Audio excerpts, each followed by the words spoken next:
Hello, everyone. And after albeit slight delay, everyone needs their bye week. We're back for another By episode weeks. of Better Than Netflix Fantasy Football Podcast. And this week we'll catch up on some things we missed because, some people need two bye weeks, not just one.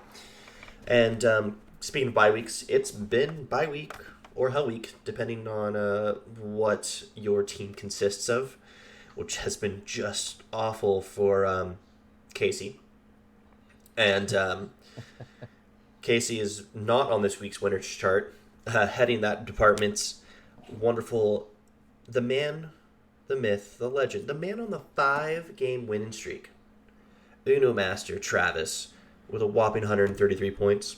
Starts out 0 and 2 ish, right? No, Something two like and that. two, 2 and 2. 2 and 2. Yeah. And then Captain Not So Obvious also put another win in there.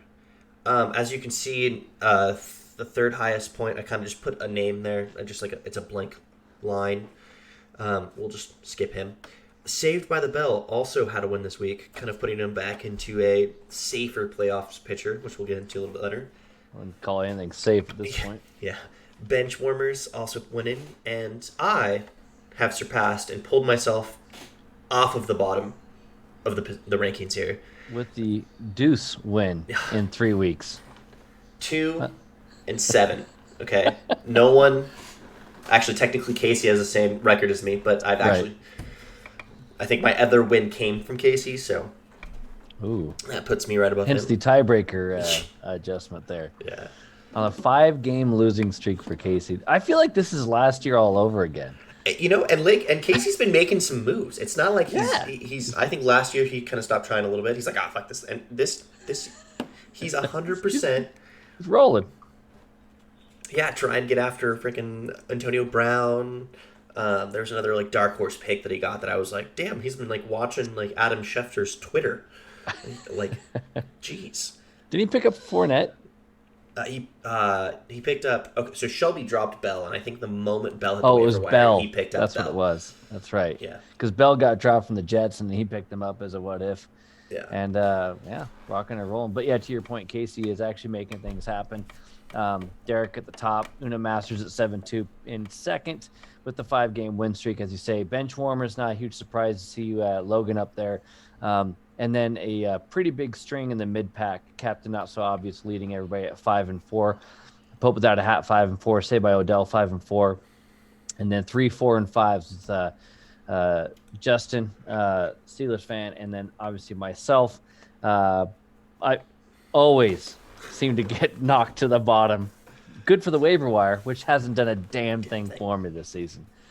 No, it's Not good at all. It's been interesting, and as you said, actually, what you brought up in that mid pack, a lot of people vying for that 4th spot, and the top 8 go to the playoffs. So Right. that's splendid. We could actually see a 6-way tie for 4th if things go a certain way with everybody potentially the way the lineups are, their matchups, I should say. We could see 6 people at 5-5.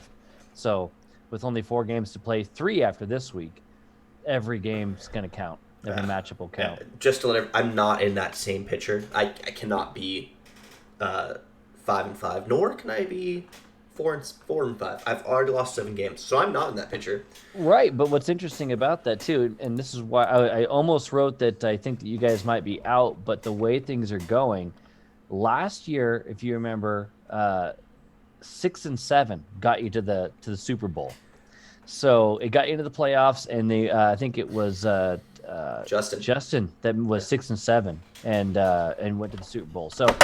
Yeah, it's not over yet, but you guys got to win every single one, and this midfield is going to have to do something different. Yes, for sure, and I can only hope. So, and just to note, as Casey harshly found out this week, is the last place finisher does have that double buy-in penalty. The side bet? The side bet is he was trying to make it happen. But yeah, you want to make a side bet, and you're like, you already have to pay extra if you're last. And he's like, scratch. So, anyways, maybe we talk about current events here. What's going on with the this week's matchups? Yeah, and I actually wanted to jump in there real quick and add that kind of took a little look-see at the waiver wire transactions here and there, and early in the league, we had, I think it was just Travis, Justin, and Trevor, the auto drafter, attacking the waiver wire with force, and everyone's. Did you say me? Because I feel like you might not have said me. You were a little lower than that. There was definitely a top three, and then but now you're actually, I think you're topping the charts. I think you have the most waiver wire moves. I had the most waiver wire moves last year too. I think Derek was second. Damn, but now everybody but Shelby, Bears Beats Beginners, has double digits in waiver wire moves. So I like that. No one's been happy playing with the their game. teams. Everyone's Maybe not happy with the teams, but healthy teams. Injuries galore this year, or COVID deals, you name it. People are trying to make moves just to have a full lineup. Oh, for sure, and that's, I think, what we'll talk about a little bit later in the season to see if we can kind of, because I you know what, after 4 games in, probably should have had an IR spot. That commissioner just didn't think that far ahead, so Nah, that's part of the game. we'll put that on the notes. Everyone plays by the same rules. So, but as you were saying, let's jump into this week's, and kind of unusual for us, we're going to be talking about ourselves first. Right. Yeah, it's 4-5 versus 2-7. I'm trying to get into the playoffs, and you're doing out of everything you can to stay out of last. I'm also trying to get in the playoffs. I've got a heater coming, all right? I'm blowing the dice. We're ready to roll. Someone's going to make some money. Your trade moves, one of 2 trades, I think, of the entire season that has actually been approved. It happens to have, of course, when you're going against me, couldn't have happened a week later. Yeah. So, and there's more to be done here. Okay, I've got some waiver wires that didn't go through, so I've got to wait till Friday to see the rest of my team here. But we both have our teams filled out quite nicely, I might add. I did a lot of waiver wire moves as well. I've got I want to say 5 or 6.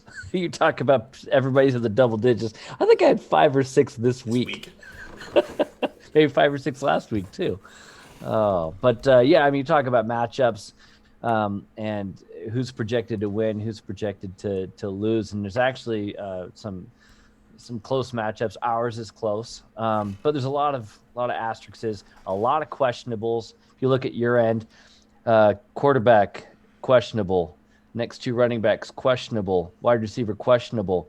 On my end, I got both running backs and a tight end questionable. And then on the bench, you've got a bye, and I got a couple of questionables over there as well. And I think that's part of the game is who are the matchups and are they even going to play? That's 100% true. And I have noticed with your team, you're becoming a Miami Dolphins fan. I think slowly but surely they're integrating into your program here. I think you visited their training center and you're like, I believe in Tua, so you picked him up. And to be honest, I didn't think anyone would have him, so I was actually going to replace my Cam Newton's questionable ability, especially going against Baltimore. I wasn't really thrilled about it. Yeah. And there's not a lot of quarterbacks on that waiver wire, I'll tell you, it was between two different individuals for me, and that was Carson Wentz and Tua. And I went Tua because he's been rolling the last couple of games since he took over for Fitzy. Fitzmagic's hitting the bench, and Tua came on. He's looking pretty good. And for me, I'm looking at what are we going to do? And this is a bit of a waiver wire strategy, whether or not it's going to make a bit of difference. What's it going to do the next couple of games? It's not just it's not just streaming. Mm-hmm. I want to see who can get it done in the next couple of games because I got to get in. I think if you're looking at like a Travis or a Derek or maybe even Logan, maybe those guys are looking a little bit 5-6 games like the playoffs, if there's anything they got to do there. But for me, I'm trying to get in. So it's about the next 2 or 3 games, not just this week. Yeah, for sure. And just let's going down the list of players. That's a great choice. And between Cam Newton, for some reason, consistency's not his middle name. So it depends on what we get to see out of him this week. Carson, also questionable over there. He's injury prone. Been letting a lot of people down this year. Kenyon Drake. Very good similarities there. I've got him locked down. I've got his backup in there. Right. Gibson's been a nice surprise for me. Montgomery, he's projected for 12. Haven't been really hearing his name. Also, I don't like watching Chicago Bears games. So It's hard. I kind of left him there. But wide receivers, I don't know. How do you think that looks? Well, I'll tell you what, on the wide receiver front, we'll burn through this pretty quick. I mean, I got Woods and Fulgham. Woods I've had since the draft, and he's been fairly steady for me the entire time. Fulgham I actually picked up, and has been pretty solid there for the wide receiver position. On your end, you just picked up both of these guys. Lockett in a trade with Travis, and who's had some big games, as has Judy, who you just picked up off the waiver wire. However, they've also had a fairly basement level floor. So interesting on those. But just to take a quick gander, part of that is because you have Cooper that is on a bye, Amari Cooper doing the bye game right now. And I think you dropped. No, sorry. Yeah, I think you dropped the other wide receiver you had at the time. But on the wide receiver front, I think you got Till of two different sides here. I've got more consistency, and you've got boom or bust. Yeah, and we always like the boom. Makes really big explosions. So, and looking at the tight ends, nothing exciting there. Hawkinson and Fant, kind of nice, solid tight ends. They're healthy. Yeah, if they're healthy. Flex position, I just picked up McKinnon from that trade from Lockett, and with Lockett. And you got Evans. If Tampa Bay plays anywhere what they played against the Saints, he might give you negative points. Yeah. Evans is definitely, although I had him in, and he actually was able to pick up, I want to say 8 points. So on a terrible deal, he still had 64 yards receiving, which, believe it or not, is his third best game of the year yardage wise. But he did not make the end zone for one of 3 times. And yeah, he's going to be one of those guys where I've had him in because it's been he's been able to find the end zone. But yeah, it's a situation where if he doesn't find the end zone, he's not there. And that's why I got him at flex. And whether or not he stays there, I don't know. I made some moves in the waiver wire to maybe get a little replacement action. So, and just to let you know about our Russian roulette of a kicker and defense, mine will look nothing like that tomorrow. Yeah. So. Yeah, I hope you're not sticking with the Cardinals, because I'll tell you right now, Cardinals versus Buffalo, I'm not sure about that. I actually picked up the Eagles off the waiver wire. To be fair, I want to say I picked up Washington last week, and I have Eagles this time. And I don't know that that's going to stay that way either. We'll see. I get to look and see. If I've got a better waiver choice, I might just try to steal a defense from you. We'll see. So let's jump into our next game. We got Justin and Casey. I always like a little bit of a challenge, so I'm kind of rooting for Casey on this one. And if I go back and talk about the 4 and 5s and the 5 and 4s potentially evening up to a 6-way tie, this is one of the games I'm talking about. Casey projected better than Justin as of right now, and Justin's already made moves because he's got Johnson in at running back. And that was a move off the waiver wire as well. Actually, Johnson, the number 1 pick off the waiver wire in the NFL app right now. Yeah, that's because of the bye weeks he's got going on there. But right, let's run it from top. Both sides. He's got this quarterback matchup's fantastic. Wilson overproducing this year, been fantastic. I kind of need him to blow up with Lockett when he comes to you, but I also want Casey to win. So let's just have a massive quarterback game here. So, yeah, you got Lamar Jackson. Depends on what you get. Although going against New England, who coming off a pretty killer game with the Jets, who knows what you're going to get? Honestly, on both sides, we're seeing guys making moves here for the most part. We're seeing a pretty static team out of Justin, if I'm remembering correctly. A lot of this is looking fairly familiar from a couple weeks ago. I'm seeing several different names, as we talked about. Antonio Brown on the Here for the Gang Bang, as well as Ayuk. Those are different names that we've seen lately. And I see he's got Ingram on the bench now. Lazard still on IR. So Patriots defense against Baltimore, I don't know about that. I see Packers defense in. That's off the waiver wire as well. Justin doing a bit of waiver wire work as well as going into this week. No, very good, very close game, keeping the matchup. And actually, as interesting as that was, the next matchup's really where it's at here. And do you want to save this one for last? Let's save that one for last. Let's go to the next one. All right. We got Trevor, the auto drafting captain, obvious at this point, and saved by Odell. No longer the man. We got to think up of a new name for him. Because maybe the Herbert special. Have to get creative. I'll tell you what. He hasn't done all the moves yet here for Cody. He's at 98.8 and 102 for Trevor. Trevor's got a full lineup, but where you still haven't seen the defense plugged in here. Rams defense against Seattle, the projected 7.5, and the Rams defense has been pretty damn good. Although, to your point, Russell Wilson really getting stuff done, but you plug in that 7.5, and actually the advantage kicks back over to Cody at a 105 to 102. So another very close game here on the projections. But if we look at a lot of the cues next to the names here for Trevor, I'll be curious to see how many of these guys. Michael Thomas, one of those guys. Who knows if he's actually going to play? It's a bit of a glass jaw this time around. Yeah, for sure. And he's got the new upcoming wide receiver Claypool with Pittsburgh, but Big Ben, COVID, so I don't think that's going to be a great pick this week. But Kyler Murray, hoping he blows up, hoping the Buffalo-Arizona game is going to be massive. And on the other side of that, I hope the Miami Chargers game is going to be great. And I'll root for your Tua, okay? I know we're playing against you, but... Well, I'll tell you what, and I was going to hit on that, but maybe I'll try to remember it later. Going back to the records, 5-4 for Trevor, 4-5 for Cody. If it goes Cody's way, there's that tie-up I was talking about earlier. Which is only going to benefit all of us. Okay, that's for those trying to make catch-ups, that's exactly what you're looking for. I'm begging for it, actually. So, jumping into the next game, a little bit close. It's not fixed here. It looks like Logan's got some work to do, but Shelby doing some work, still keeping her team stout. It looks good. She's picked up Carr to replace the Gimp, previously known as Dak Prescott. Might not be a household name next year.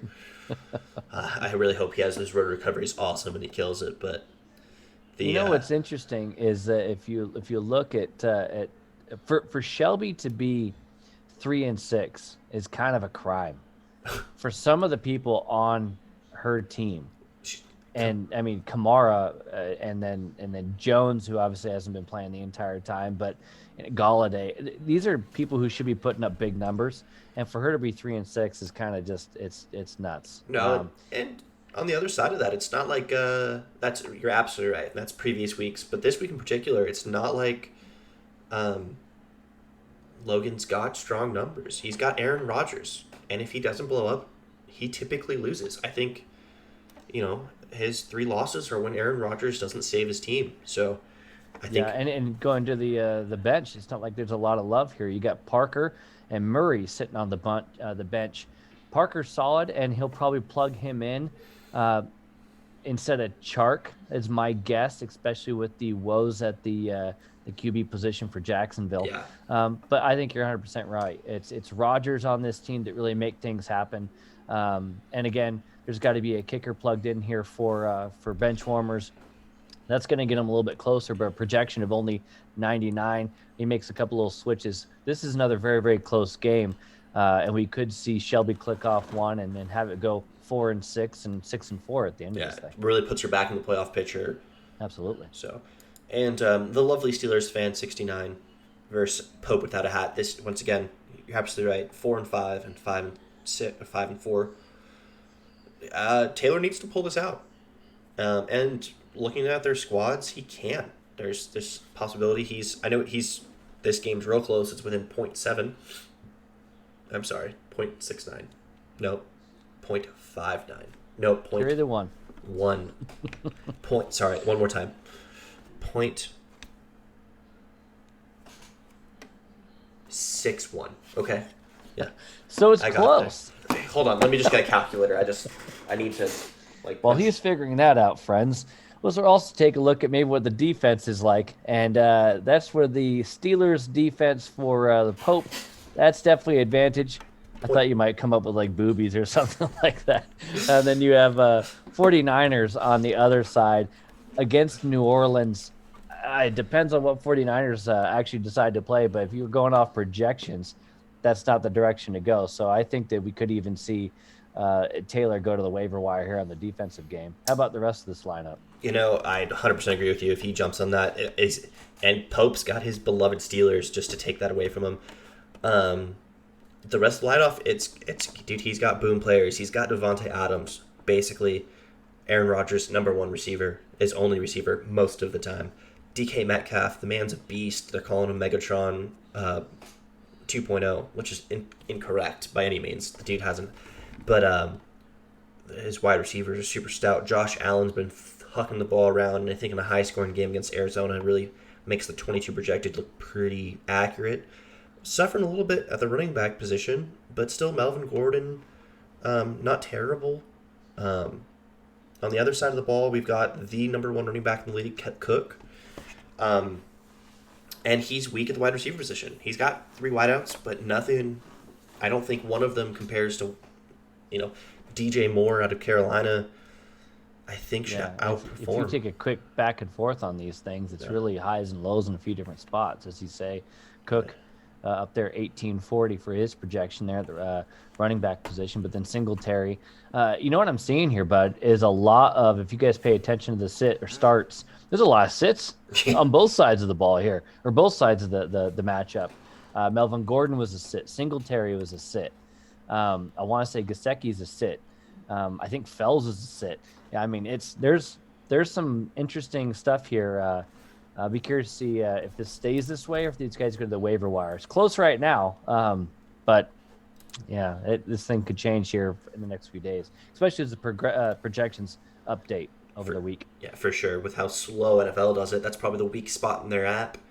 I think their user-friendly interface is awesome, and then whoever they got behind those numbers, I think just they're using a Rolodex to call people. Not to call anybody out. Yeah. Jeez. So I'm gonna jump in first. Get it. Balls deep here. Travis coming off I actually was gonna call him today about his Rock the Rio performance because I'm watching my man. Fellow Masters. I was like, come on, dude. And the other guy. So this game really doesn't matter. They're both top of the sheets. If the bench warmer loses, it keeps these guys the top 2. They're definitely in the playoffs for sure. They could lose out. So, and to that point, do you think that's where Travis is going in that trade game with you? Is he's looking more towards those playoff positions later on in the season? Yeah, I think so. I did give him a stout. I gave him Henry, Derrick Henry. He's I think the third running back. But I was surprised at that. Happy about that, but surprised. It was a kind of I have running backs and I don't have enough slots for him, and he wasn't going to give up much, so I kind of thought that he gave me a running back worth something. Yeah, and you got a couple of boom guys. I mean, obviously it plugs into a already fairly stout program, although that was a big thing for him because he has just lost McCaffrey most likely for the rest of the season. They're not talking about a season-ending injury for McCaffrey, but for the number one pick being out for most of this season, and for him to still have that kind of record, we're talking about Patrick Mahomes, who is on a bye. So this was a big move for him to pick up Henry. Although, flip side, Indianapolis Colts on the defense this weekend for that team. So is he going to be leaning on Carson Wentz in the New York Giants game? Here's hoping, because I got Fulgham. So, it's going to be interesting. You see some of the projections, but then you look at some of the defensive matchups. And on Travis's side, he's got some challenges. How about old Dirk? He's going to lose. There's no doubt about it. I'd put money on it. Vegas odds here, 100-1. That being said, his team's been stout. He hasn't lost. He's lost one game, deservingly so, but his team's still pretty good. His team hits their numbers. Projections mean something apparently. Consistent. If you're on the participants, And what do? They participate, okay? They show up every time, don't they? It's so frustrating. But, like, I'm surprised at the he still rolls the 3 QB game. At this stage, I mean, I'll tell you right now, I don't think Drew Brees is going to have another oh my god against San Fran this time. no. But when he's also got Joe Burrow against Pittsburgh and Bridgewater against Tampa Bay, yeah, I'd probably do the same thing. Yeah. No, and his Robinsons at Jacksonville, they're going to run the ball more without the without Minshew Mania there. Mm-hmm. And then one went out for Chicago, still pumping the numbers out. Ingram, still performing, still doing well. Tyler Boyd, who he got in trade from Logan, has been performing very well with Burrow coming into his own, really showing his legs and arm Right. in the league. Seahawks always high scoring, and goddamn Colts defense. But, Yeah, which actually that was my bad. I actually dropped the Colts out of frustration and on a bye, and he picked him right back up, and I didn't get him again. So I've been streaming. Idiot. we're pulling for Travis here, as I always root against Derek. In most, It's like a dance party behind me, by the way, with all the different different lights going on. We move things around here in the studio. yeah. So, and as always, guys, we'll be back next week as the playoffs loom a bit closer. Yeah. And Mike, what do projections mean? Well, lately, they mean shit. All right, guys, we'll see you next week. Thank you.